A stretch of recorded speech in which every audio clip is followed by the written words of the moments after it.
So this is the research reactor that you have here. So this is the core of the Safari Research Reactor. We have your fuel elements.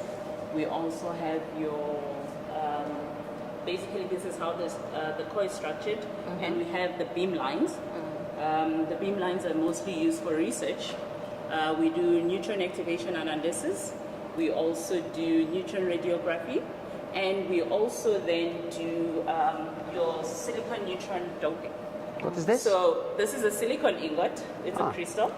It is used in the manufacturing of semiconducting materials. So what we do with... Oh, it's super heavy. Yes, it is heavy. And I think this is a 5-inch diameter. Yeah. So we irradiate 5-inch and 6-inch diameters. And basically we have a poolside facility within our reactor where we irradiate the silicon. So the silicons are used for producing semiconductor material. Your electron chips, we know nowadays we're going into electrical cars.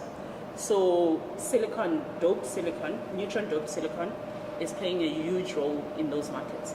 Your cell phones, your everything is really, really big in the market for silicon doping. What does SAFARI stand for? SAFARI pretty much is just an acronym that stands for South African, South African Fundamental Atomic First. Yes. Reactor. Yes, yeah. I see a sign which I instantly recognize here, which is U-235. Here it is, uranium-235. Yeah. And your uranium is yours. No. Uranium is... Uranium. It's not ours. It's not yours? No, I think we buy, I'm just not sure exactly from who, but we buy the moly plates, then we assemble the fuel assembly ourselves. That is done in-house, but the fuel plates we do not process, we do not manufacture them ourselves. What kind of international cooperation can we be talking about here? I think we work well with the French people, also I think with the Russians as well. And I can't remember the other big role players that are in the industry. Well, you have this advantage of being a BRICS country, which can easily interact with the North, with BRICS, and with whoever. Yes. But just to add on what Edzan is saying, we're actually working on getting another supplier of this nuclear material, the U-235, with the Russian company, but then it's work in progress. And on top of that, we have actually signed a memorandum of understanding with one of the Russian companies. So that takes us a step further in strengthening the relationship that we have. Well, let me underline once again that it represents an international prize, but I'm of course Russian, so I like what you say. So that's just a show of X-ray. Radioactivity. Yes. Ladies, you're on the other side, if I may. Should I come this side? So a brick produces this. I think this must be producing something more active, absolutely. Granite. Ash from a forest fire. Water. This is the water, not vodka. Yes. Right? A lot of things produce radioactivity. Yes. A lot of people have been thinking about it for years. How does your nuclear program start in this country? I'm going to take you through the history of how it started. This started way back in around about the World War II, just after that.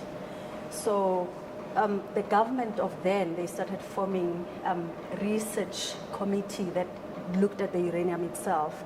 So this is way back in 1944, 1948. Then they came up with Atomic Energy Board that started looking into having nuclear power plant and having the research reactor. This is way back. This is actually how it started. And they worked in these two projects. But then they started in 1961 to construct Safari 1. And they took about 4 years to work in this project, which I think it was a very good timelines given what we do in these ages. So in 1965 they constructed the reactor and it went critical in 1965, meaning we started operating at that time. So basically that is some of the timelines that we started working on the research reactor and as well as the nuclear material in a nutshell. And we're still operating at this stage with the same reactor that was constructed in 1965. I'm not sure And if you a want few to- years later, I think towards the 70s, they then built the nuclear power plant, which is in Cape Town, in Quebec. It's the only one in the African It's continent. the only one in the African continent. So the first one went critical, I think, in 1986, and then the second reactor went, I think, 1987. So it's approaching 40 years, the Quebec nuclear power plant running, and we haven't had any incidences. And I mean, our research reactor is going for about, what, 60 years now?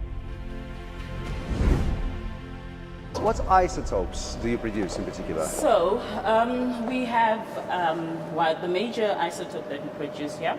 It's molybdenum-99, which is, I guess, the most used in nuclear medicine. Absolutely. I think 80% of the procedures that are done for nuclear medicine use molybdenum-99.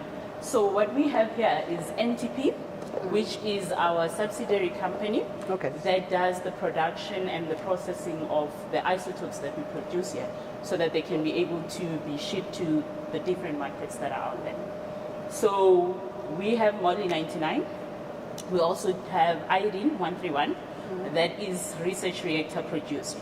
And we also have a small research a small accelerator that is used for fluorine. So FDG production, they have a small reactor an accelerator that they use for that. But our major isotope that we produce is moly. Whom do you sell to? Sorry? Whom do you sell to? We sold to about 53 countries worldwide. That's impressive. 53. 53. Oh, it could be over, but around 53 countries worldwide. And I think we export to Europe, Asia, Africa. the different continents that are there. My last question being simple, but difficult for many people. So this visitor center is not about the past, it's about the future. Yes, definitely. The reason why this visitor center was built was also to bring awareness to the South Africans and to other Africans about really what nuclear technology can bring, and what we've done, what we're doing, and how it impacts the future. What the technology can bring and will bring and shall bring. Yes, definitely. Definitely. And then the other factor is that there's a perception about nuclear. Yeah. We're trying to sort of work against those myths to say that nuclear can be used for peaceful use. We are experiencing load shedding in our country, and these are some of the things that we can do with nuclear, as opposed to other forms of energy where we can be able to bring more energy to the community, which is cost effective compared to other forms of energy. So we're trying to educate people more about what nuclear is about. So one step at a time, we are getting somewhere, but it's just public perception that we need to talk to, that will be able to sell the idea of nuclear to many people. The reason why I have this sheepish expression now is that I promised you that my last question was going to be last, but as it happens, it was last but one. Yes or no, is nuclear energy renewable? I would say it is renewable. It's a clean energy compared to coal. It is, when we compare it to other renewables, it's actually a very clean energy compared to coal. So it is, in fact, a renewable energy that can be used. It doesn't produce many wastages compared to coal power plants. So we can actually call it that it is a renewable energy. And also when you look at it, I mean, from the nuclear fuel waste, you can be able to regenerate and recycle with that. So you could really say it's a renewable. Ladies, thank you so much indeed. Thank you.